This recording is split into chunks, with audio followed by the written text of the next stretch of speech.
अकोल्यातील बहुचर्चित व्यावसायिक अरुण वोरा अपहरण नाट्यावर पडदा पडला असून सलग 3 दिवसांपासून अपहरण झालेले वोरा हे बुधवारी रात्री आपल्या घरी सुखरूप पोहोचले। विशेष बाब म्हणजे पोलिसांनी व्यावसायिक वोरा यांना शोधून काढणाऱ्यास 25,000चे बक्षीस देखील जाहीर केले होते।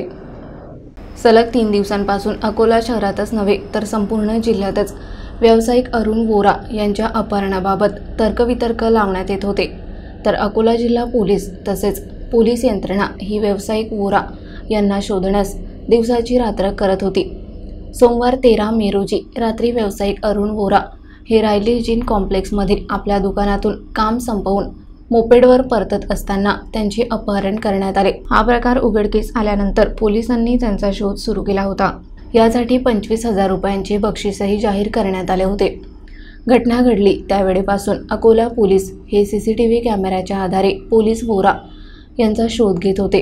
पण बुधवारी म्हणजेच 3 दिवसांनी अरुण वोरा अखेर रात्री 12:30 वाजताच्या सुमारास घरी सुखरूप पोहोचले असून सूत्रांच्या माहितीनुसार एका ऑटो चालकाने त्यांना कान्हेरी सरप परिसरातून आणल्याची माहिती मिळाली आहे।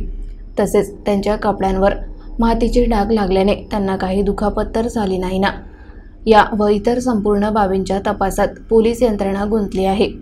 या प्रकरणात पोलिसांनी 5 आरोपींना अटक केल्याची देखील विश्वसनीय सूत्रांकडून माहिती प्राप्त होत आहे। लवकरच या प्रकरणाचा पूर्णपणे उलगडा होईल अशी अपेक्षा आहे।